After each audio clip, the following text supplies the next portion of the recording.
nous avons rencontré plusieurs membres, anciens membres et invités du groupe, qui ont bien voulu partager avec nous leurs sentiments sur le sujet, ainsi que quelques souvenirs marquants de leur passage au Bilderberg. La plupart l'a fait off the record.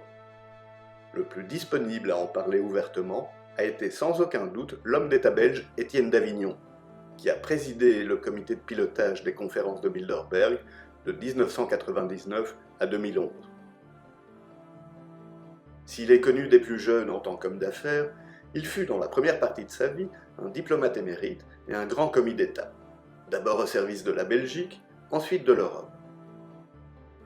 Ancien chef de cabinet des politiciens belges Paul-Henri Spaak et Pierre Hermel, il devint le premier président de l'Agence internationale de l'énergie au milieu des années 70, avant de devenir commissaire européen et vice-président de la Commission européenne entre 1977 et 1985. Nous avons eu le privilège de pouvoir nous entretenir avec lui quelques mois après la fin de son mandat à la tête du Bilderberg. La rencontre s'est déroulée en ses bureaux à Bruxelles, et lors de celle-ci, nous avons évoqué tant l'histoire du groupe que son passé personnel de bâtisseur de l'Europe unie. Il n'y a qu'un très petit nombre de membres du Bilderberg, ce sont ceux qui préparent la conférence annuelle et qui s'appelle le Steering Committee, qui est composé de représentants européens, de représentants des États-Unis et du Canada. Les autres personnes qui fréquentent les conférences sont invitées à la conférence. Et le fait qu'ils soient venus une fois n'a pas d'autre conséquence que le fait qu'ils soient venus une fois.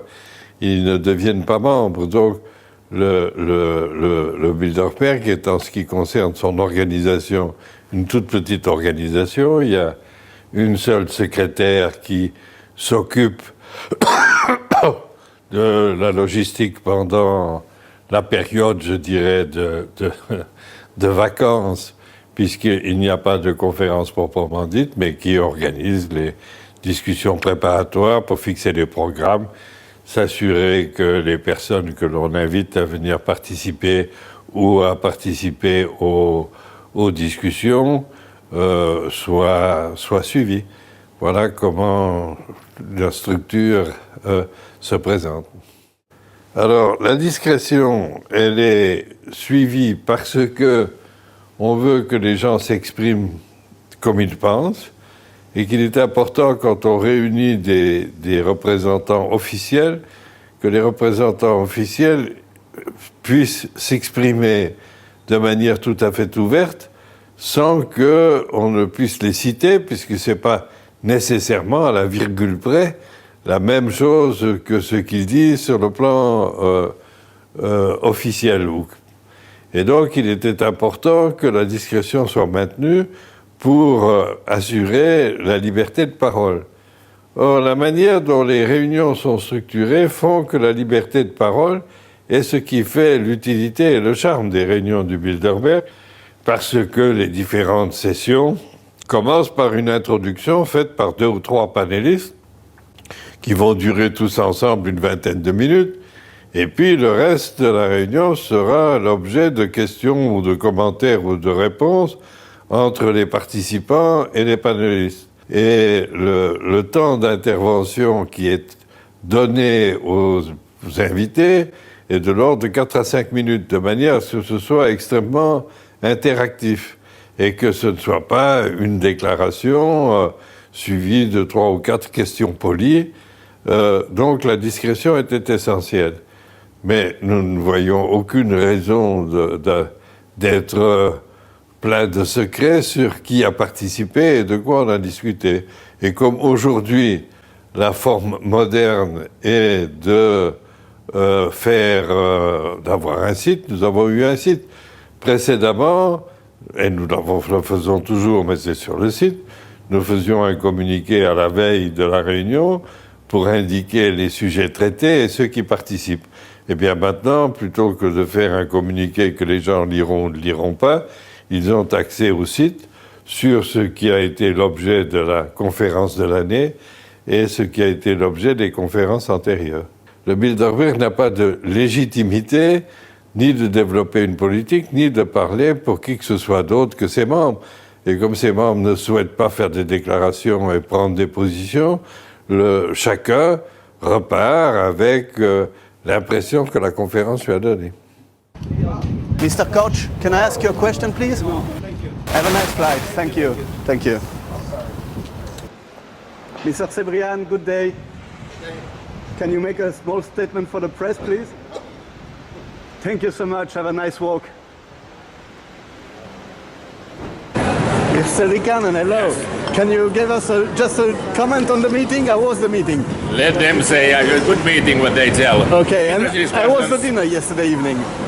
It was very well organized by Portuguese host. Oh, very that's kind and splendid. very interesting situation in the world. Lot of reflections. Oh, thank you very much, Mr. Likanen. Goodbye.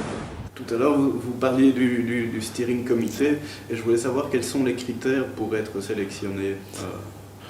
Oh, ben, il n'y en a pas. Donc ça, c'est la beauté des organisations bénévoles. C'est que, quelque part, moi, je n'étais pas là au début, donc je ne sais pas, comme après les fondateurs, comment les différents membres ont été désignés, mais donc, un membre du steering committee reste qu'un certain temps, 6 ans ou quelque chose comme ça, et puis c'est utile qu'il puisse passer la main à quelqu'un d'autre, qui a d'autres contacts, d'autres connaissances, et alors il suggère, ayant compris ce que doit contribuer le membre du steering committee au bon fonctionnement du Bilderberg, 3-4 noms, parmi lesquels, collectivement, on choisit. Et pour ce qui est de la représentation des pays dans le steering committee, est-ce qu'il y a une participation pondérée sur base de la taille des pays ou bien Un peu, mais c'est pas très formel. Donc il est logique que la proportion est qu'il y a à peu près 60% d'Européens et 40% d'Américains, ou d'Américains du Nord. Donc les Américains sont un peu plus nombreux autour de la table, et que, pour des raisons de bon sens, on trouve que c'est utile qu'il y ait un ou deux représentants italiens, allemands, britanniques, parce que le nombre de personnes auxquelles il faut penser pour avoir les réunions les plus utiles, et bien plus le pays est grand, moins chacun connaît tout le monde. Mais je veux dire, c'est pas formel. De temps en temps, il y a 3 Britanniques, et puis il y en a 2, puis il y a 3 Allemands, puis il y en a 2. Ce sont vraiment des opérations très conviviales.